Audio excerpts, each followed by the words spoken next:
여러분 안녕하십니까? 역사탐정입니다. 이번 영상에서는 영상에서 보시는 바와 같이 두 마리의 물고기가 보주태우 곧 허황우와 관련이 있는, 또 그래서 그 관련된 역사적 배경을 풀어가는 어떤 하나의 지표로 삼고 있는 데 대해서 말씀드리고자 합니다. 결론부터 말씀드리면 이 쌍어무는 허황후의 그 불교 전례와는 아무런 관련이 없다. 혹은 이 쌍어문이 불교의 상징이기는 하지만 허황우가 불교를 이 땅에 전해주었다는 근거가 될 수 없다는 것을 말씀드리고자 합니다. 자, 먼저 영상을 시작하도록 하겠습니다.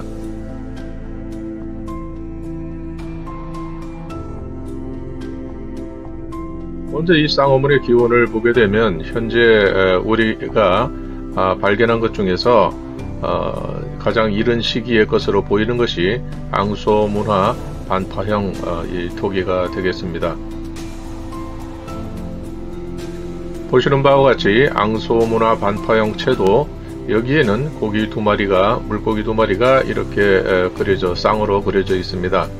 또 이 두 가지의 사례가 이렇게 보여지고 있는데요. 여기서 이 앙소문화라고 하는 것은 현재 기원전 5000년에서 기원전 2700년 사이에 존재한 문화로서 이렇게 현재로 알려지고 있습니다. 그러나 여러가지 그 정황으로 보면 개인적 사견으로서는 이것이 다소 좀 연대가 높이 올라갔다. 아마도 이것은 그 연대가 기원전 2500년 전후해서 이렇게 좀 하향 조정해야 될 것 같다는 생각이 듭니다.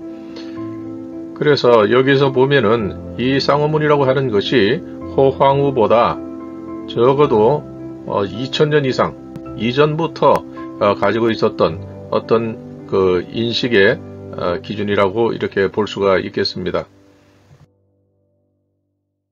자, 그러면 이후에 이 앙소문화에서 보신 그러한 쌍어문이 과연 쌍어문만 있었느냐, 이것을 보게 되면 청동기 문화가 일어나서 여기에 그때 당시에 최초로 이 글자를 넣었던 그 금문을 한번 찾아봤습니다.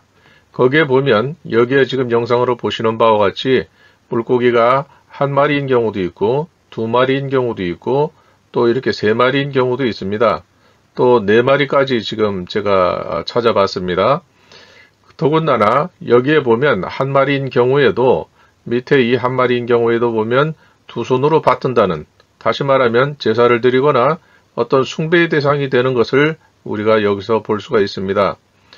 그러면 이 숭배의 대상이 된다고 하는 것은 바로 그 후손들에게 이 고기는 단순한 물고기가 아니라 어떤 중요한 그런 숭배의 대상, 제사의 대상, 경배의 대상이 된다고 하는 것을 알 수가 있습니다. 자, 그래서 여기서 보면 이 한 마리의 물고기지만 이 물고기에 아버지 부자에 을자가 있습니다. 이것은 아버지 을씨가 그 자식에게 물고기라는 이름을 이렇게 붙여준 것입니다. 즉, 이 물고기는 단순한 우리가 먹는 음식으로서의 물고기가 아니라 이것은 어떠한 한 인물을 나타내는 그러한 상징이라고 이렇게 볼 수가 있습니다. 자, 그 다음에 여기 두 번째에도 물고기 두 마리가 있는데, 이것은 고기를 낚는다, 고기를 잡는다 하는 뜻이 됩니다. 여기에서 물고기 두 마리를 하게 되었는데, 이 물고기 두 마리인데 여기서는 물고기가 두 마리이지만 여기서는 물고기의 모양을 닮았으면서도 여기에 보면 사람 인자가 머리에 있고 또 이 끝에는 불화자가 있습니다. 즉 다시 말하면 이 물고기라고 하는 것은 이 인방에, 다시 말하면 흔히들 동이족이라고 하는 그쪽의 인물이 이 불과 관련이 있는, 불을 자기의 토템으로 하는 그러한 존재라는 것을 여기에 글자로서 나타내 주고 있습니다. 즉 물고기는 불 임금님, 이 불의 시작은 염제, 불임금님의 시작을 나타내기 때문에 이 물고기를 상징으로 하는 인물은 곧 불임금님의 자손이라고 하는 것을 우리가 여기서 추정할 수가 있습니다. 그리고 여기에 보면은 3마리의 물고기가 있습니다. 그래서 이 근문에도 보면 이 물고기 3마리가 이렇게 표현되어 있습니다.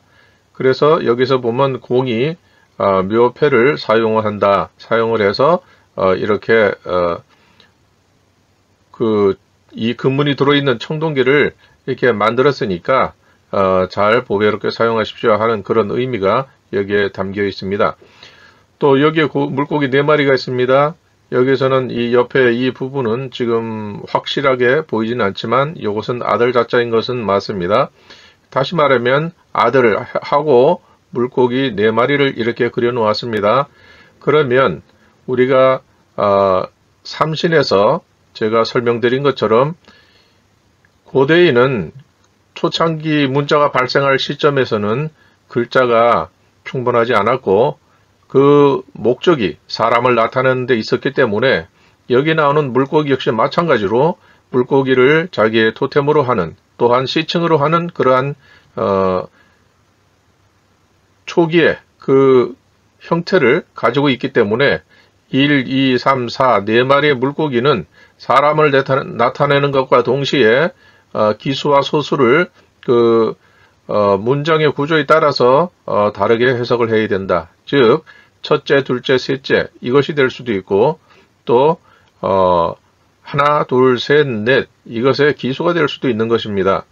그런데 여기에서 보면 1, 2, 3, 4 이것은 어쨌거나 공통점은 사람을 나타낸다는 것입니다. 곧 물고기를 통해서 그 사람의 성격을 알 수가 있는 것입니다. 여기에서 볼 수 있는 것처럼 물고기는 곧 염제 불임금님의 자손 중에서 이 물고기를 자신의 상징으로 토템으로 삼은 그 누군가가 된다. 이런 뜻이 될 것이고 여기에 하나 둘 셋 넷 이렇게 넷이 된다고 하는 것은 이것은 넷째 아들이라든지 아마 이런 의미를 담고 있는 것이 아닌가 생각이 됩니다. 그래서 물고기는 곧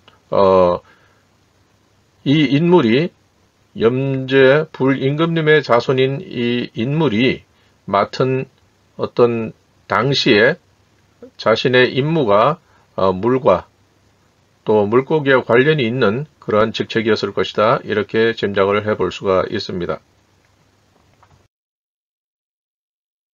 자, 그래서 앞에 나온 물고기 둘은 두 사람을 나타내는데 이 두 사람은 고대의 혼인제도의 발달에 있어서 푸나로아 혼, 그러니까 이 푸나로아라는 건 뒤에도 잠깐 설명이 나오겠지만 이것은 그때 당시에 혼인제도가 군혼에서 부계제로 넘어가는 과도계에서 나타나는 혼인 형태가 됩니다. 그래서 이 배우자가 두 사람으로 정해지는 것입니다. 즉 결혼의 상대가 점점 범위가 축소되다가 오늘날 우리가 당연한 것으로 인식되고 있는 일부 일처제에 이 혼인제도가 정착이 됐다고 이렇게 학자들이 설명을 하고 있습니다.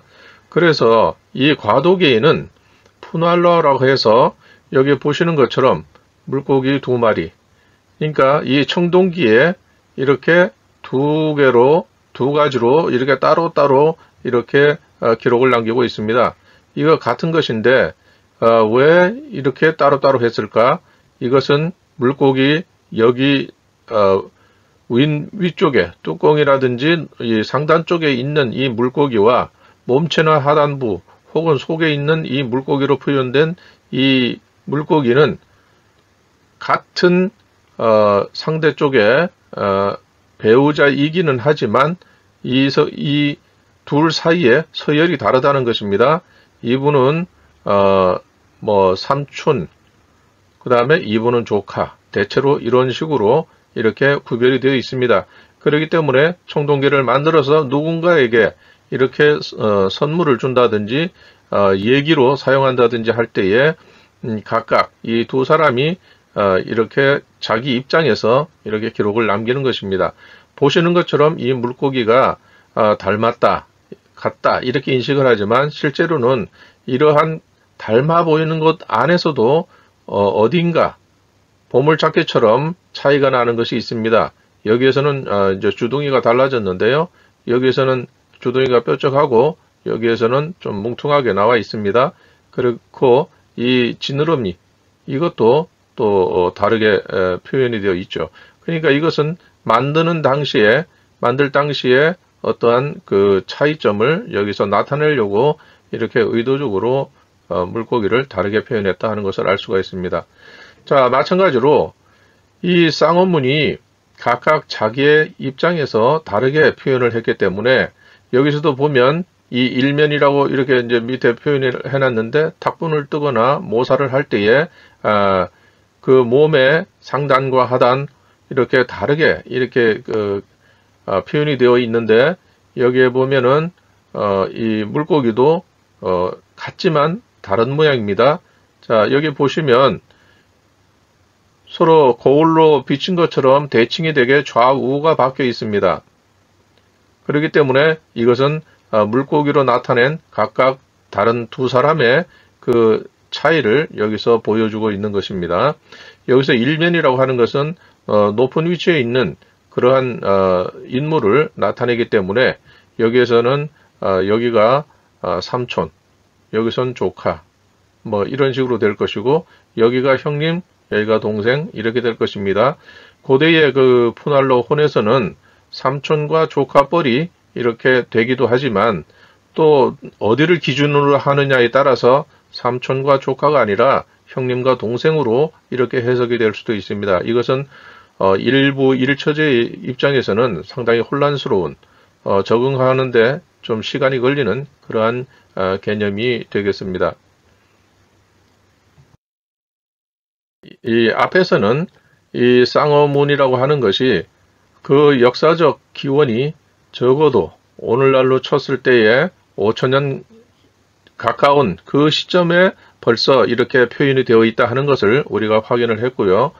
그 다음에 여기서 나타나는 쌍어문의 이 조송 시기, 즉 허황후의 쌍어문입니다. 그래서 숭선전지라고 하는 것은 김해김씨의 어떤 그 상당히 어떤 그 내력과 그 이후의 그 상황들을 기록해 놓은 내용들인데요. 이것이 그 김해김씨 가문으로서는 굉장히 소중한 그러한 기록으로 받아들여지고 있습니다. 그래서 여기에 있는 이 내용을 보게 되면 정문에 있는 쌍어문은 정조 17년 때 신축을 했거나 혹은 헌종 8년 이전에 이렇게 쌍어문이 그려졌을 것이다 이렇게 추정을 하고 있습니다. 또 숭선전지를 바탕으로 했을 때에 안양각의 쌍어문은 순조 24년에 이렇게 만들어졌을 것이고 이렇게 정문과 안양각 여기에 이제 공사를 할 때에 이 승려들이 동원되었으며 따라서 바로 이때에 불교와 관련이 있는 즉 물고기는 눈을 감을 수가 없기 때문에 이 물고기가 잠을 자지 않고 늘 깨어 있는 것처럼 이 불도를 익히는 이런 입장에서는 이 물고기처럼 이렇게 항상 각성을 해서 정진하자 하는 뜻으로 여기에 쌍어문이 들어가 있을 수 있겠다 하는 그러한 그 정황이 여기에 나타나 있다 이렇게 보는 견해가 있습니다. 또 이 허황후를 우리는 잘 알고 있습니다만은 이 허황후는 우리 주로 보주, 태후 이렇게 인식을 하고 있습니다. 그러나 잘 알려지지 않은 표현으로는 보조, 태후로 이렇게 기록이 되어 있다고 합니다. 제가 직접 확인은 하지 않았으나 어떤 그 연구 자료에 보면 이 숭선전지에는 보조, 태후라는 것도 있지만 보조, 태후라는 그러한 기록도 있다는 것을 제가 보았습니다. 그래서 이제까지 알려진 그 설명을 보면 보주는 안악현 이 지역이다 이렇게 했고 그 이전에는 파주 이렇게 설명이 되고 있습니다만은 보주가 됐든 파주가 됐든 이것들은 모두 기원 후 500년대에 이렇게 처음 설치된 그 지역명이기 때문에 이 허황후가 이 땅에 왔을 당시에 AD 48년 그때와는 이건 뭐 500년 이상 차이가 나는 것이죠. 그렇기 때문에 이것은 상당한 괴리감이 있다. 이렇게 볼 수가 있습니다. 그래서 쌍어문의 기원을 보게 되면 쌍어문은 고대로부터, 즉 아까 앞에 말씀드린 것처럼 한 4700년 그때 그 채도가 나왔기 때문에 실제로는 그 이전에도 어떤 유물이 발견될 수 있겠다 하는 그러한 생각도 듭니다. 그래서 4700년 이전부터 인류의 혼인 문화와 맞물려 변화해온 제도의 표현이다. 이것은 아까 앞에서 푸날로아 혼이라고 말씀드렸습니다. 쌍어문은 불교 이전에 성립된 푸날로아의 표현이고 초기 근문에 이것이 잘 표현되어 있다. 한두 가지가 아니고 이렇게 두 가지로 되어 있는 이러한 내용들은 아마 수백 가지로 이 근문이 나오는 것 같습니다. 따라서 쌍어문을 불교와 연관시켜야 할 불가분의 근거는 너무나 미약하다. 즉 허왕호의 쌍어문은 불교와 연관시키는 근거가 반드시 그렇게 해석해야만 하는 근거는 없다. 이렇게 말씀드릴 수가 있습니다.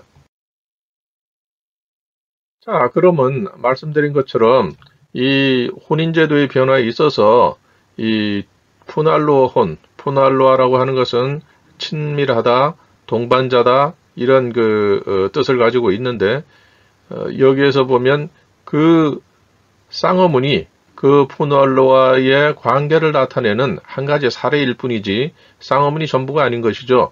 여기서 보시는 것처럼 여기 말 두 마리가 이렇게 마주보고 있습니다.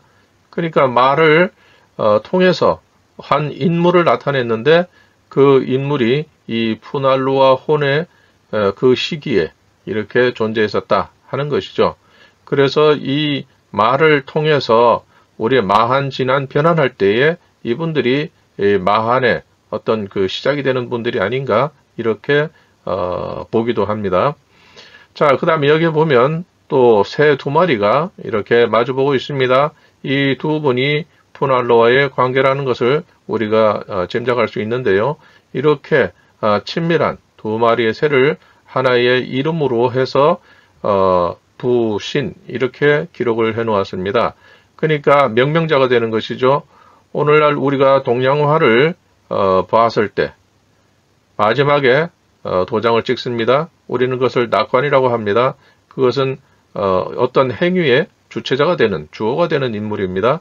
여기에서도 마찬가지로 이렇게 이름을 지어준 인물이 아버지 신씨, 제국고신이라고 하는 것을 여기에 이렇게 나타내고 있습니다. 또 여기에서도 마찬가지로 새 두 마리가 마주보고 있는데 여기서는 아버지 계 이렇게 되어 있습니다. 그러면 부신은 무엇이고 부계는 무엇이냐? 이 부신은 이 새가 거기에서 나고 자란 자기의 친정이고 이 부계라고 하는 것은 이 나서 자랐고 그때 당시에는 모계 사회라서 여자 쪽으로 이 사내들이 가는 겁니다. 그래서 자기가 혼인한 그쪽으로 간 집, 장인, 장모, 장가 간 그 집의 어른이 이렇게 너가 우리 쪽의 사람임을 인정한다. 이렇게 해서 이렇게 표현을 해 놓은 것입니다. 자, 여기서도 또 보면 이 글자 자체를 설명하면 또 시간이 길어집니다. 어쨌거나 여기에 보면 두 사람이 이렇게 나란히 손을 들고 있는 것을 볼 수가 있습니다. 즉 이것은 이 두 사람이 곧 푸날로아 관계라 하는 것을 여기에서 보여주고 있는 것입니다.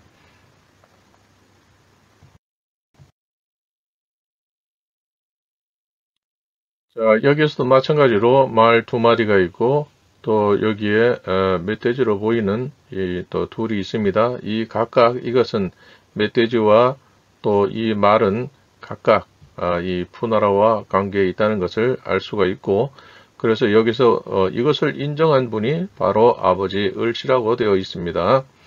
이 부분에 대해서는 설명이 길어지니까 다음을 기억하겠습니다. 자, 여기서 마찬가지로 멧돼지 요 부분을 따로 별도로 이렇게 표현을 했는데요. 역시 아버지 알지로 되어 있습니다. 그런데 여기에 보면 이상한 것이 발견이 됩니다. 여기에 보면 발에 관한 것입니다. 발, 요거는 손. 그러니까 멧돼지를 표현했으면서도 이 손은 사람의 손이요, 발은 사람의 발입니다. 곧 이것은 멧돼지를 하나의 상징으로 하는 어떠한 시칭이라는 것, 족단이라고 하는 것을 여기서 보여주는 것입니다. 여기서 보면은 이렇게 이 발을 표현함으로 해서 이 발은 고대에는 문자가 적었기 때문에 명사가 동사를 대신하기도 합니다. 그래서 이 발이라는 것은 걷는다, 또 어떤 짐승을 치는, 그러니까 양떼를 몰고 초원을 다니듯이 이렇게 걷고 또 이렇게 이동하는 그런 의미로 이렇게 표현을 해 놓은 것입니다. 즉 그렇기 때문에 이 발이라고 하는 것은 바로 그 이전에 이것을 발을 하나의 상징으로 했던 그러한 어떤 선조를 가진 그 후손이다, 이렇게 볼 수가 있는 것입니다. 자, 그래서 허시와 쌍어문의 의미, 이것을 보면 이 성완운보라고 하는 이 책에 보면 허씨는 강성이다, 묘의 사악 백이지후다, 재와 함께 같은 동종이다. 그러니까 같다 이 말이죠. 그 신라와 가야가 같은 것처럼 주모왕 봉기후 봉기의 손문숙 우허 이래 해가지고 주나라 모왕이 그 후예인 손문숙을 허땅에다가 이렇게 봉지를 주었다. 자손들이 그것을 통해서 자손들이 그 허땅, 허국, 이 땅을 자신들의 시로 삼았다. 이렇게 기록을 했습니다. 그렇기 때문에 허씨의 옛 성, 그것은 오늘날 하남 허창이다. 이렇게 설명을 해 두었습니다. 그러니까 주나라 때에 발생한 이 허씨의 기원이 바로 여기에 있고, 요 임금 시대의 사학, 백이의 지후 이래 했는데, 백이라 할 때 이는 바로 흔히들 동의적으로 인식하는 그러한 조선의 후예, 이런 것을 의미한다, 이것을 알 수가 있습니다. 자, 여기서 푸날로아에 대한 그 얘기를 말씀을 드려야 되겠는데요. 본래는 이 하와이의 원주민들 사이에서 친근한 동료라든지 동반자라든지 이런 친한 짝, 배우자, 이런 의미를 가지고 있습니다. 그래서 역사적인 그 혼인제도의 그 발전 과정을 보게 되면 앞에서 본 것처럼 이 채도에 나타난 쌍어문, 그것 이전에 있었던 것이 바로 군혼제도입니다. 한 무리 안에서, 한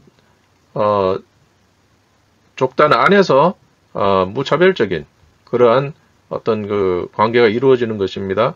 그러나 점차 이것이 그 고대 문헌에 보게 되면 바로 이렇게 가까운 사이에서 나오는 자식들은 상당한 문제가 있다. 질병이 많거나 어떤 정신적인 문제가 있거나 이런 그 하자가 있기 때문에 그것을 경험적으로 이미 경험을 했기 때문에 이것을 통제하는 방안이 무엇이냐?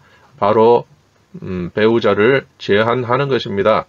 그러한 것이 어떤 그 공동체를 유지하는, 대대로 유지하는데 상당히 어떤 그 장점이 있다는 것을 그때 당시에 이제 깨달았던 것입니다. 그래서 이것을 제한하는 것이 바로 푸날로아 혼이 되겠고, 이 푸날로 혼에서 대우혼이라고 해서 배우자가 일정하게 정해지는 것입니다. 그리고 그 이후에 일부 일처제, 오늘날 우리가 보는 그러한 일부 일처제가 나타난 것입니다.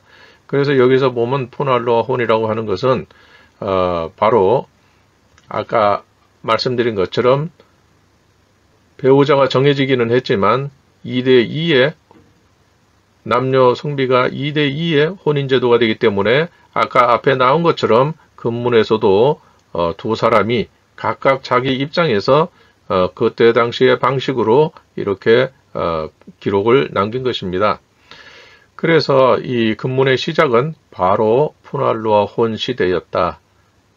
그러니까 그 이전에 군혼 시대에서는 뭐라고 했냐면 어머니는 알았으나 아버지는 몰랐다. 이렇게 얘기가 되었고 푸날루아 혼에서는 2대 2이기 때문에 어머니도 알고 아버지가 누구인지도 그 범위를 추정할 수 있는 그런 시대가 되었던 것이죠. 둘 중에 하나니까요. 자, 그 다음에 여기에 보면 토템이라고 하는 것이 있습니다. 특정 시족 혹은 집단이 신성시하는 동식물을 비롯해서 만물 속에서 자신의 집단의 상징으로 삼을 수가 있습니다. 그것은 숭배의 대상이 되기도 하고 또 그것에 대해서 계승의식을 가질 수도 있는 것입니다.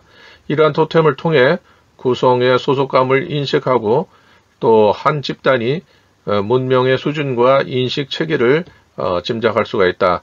대부분의 그 토템은 동물, 식물, 이 자연 상태에서 볼 수 있는 것이지만 특이하게 이 고조선 시대의 그 인물들은 신라 문무왕 비문에 있는 것처럼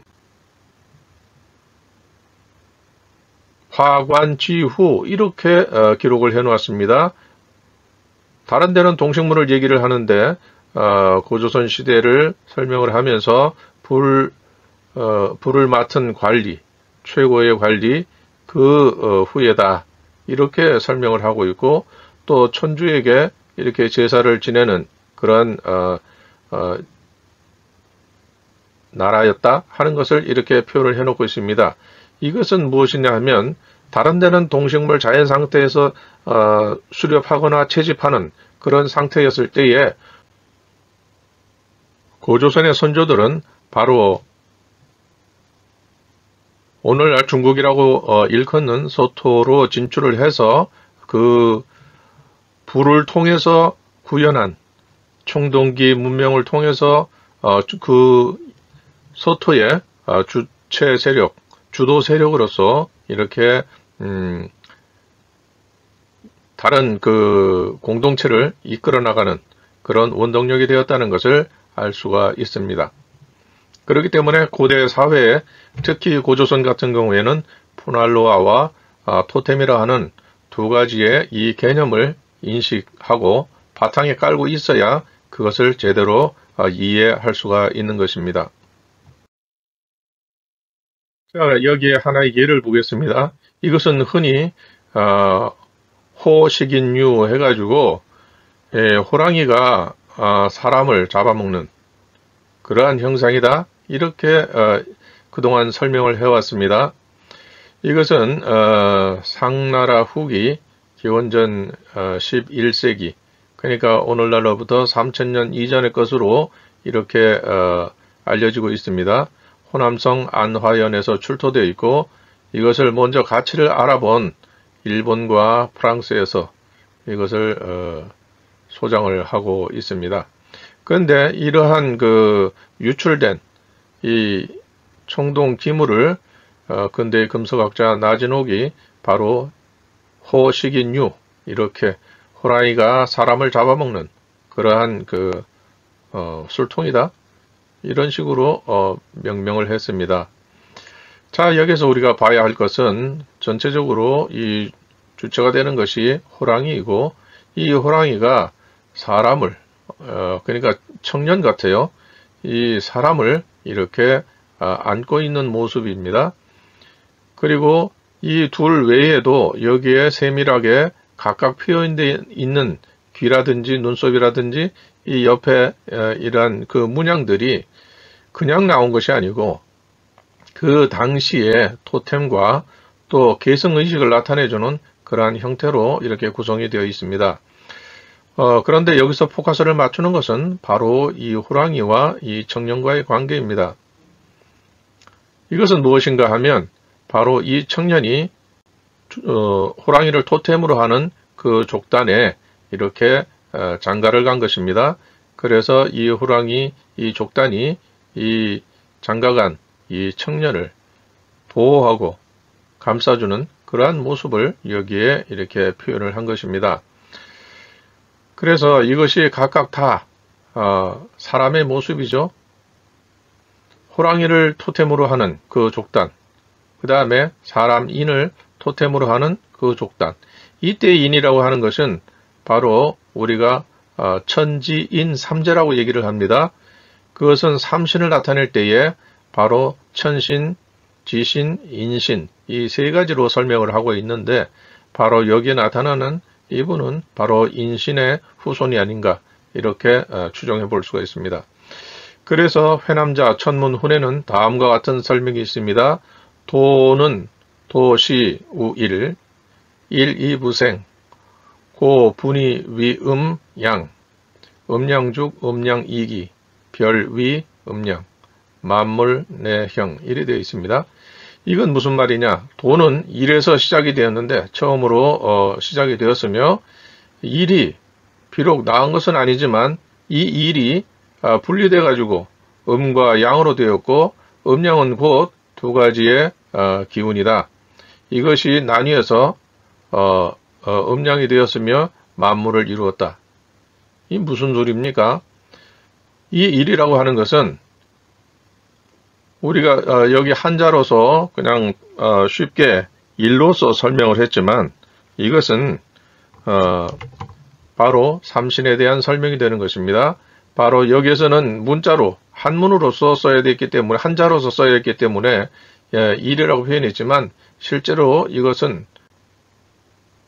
나타낸 것입니다. 세워진 직선 이것을 나타낸 것입니다. 이분이 동양에서 최초로 등장하는 신이라고 하는 글자가 되는 것입니다. 이것은 사마천 사기에서는 불림금, 신농 해가지고 이 신자가 되는 것입니다. 그 다음에 이 신이라는 글자를 그 다음 따님이 이렇게 이어받아서 옆으로 이렇게 되는 그 신자가 됩니다.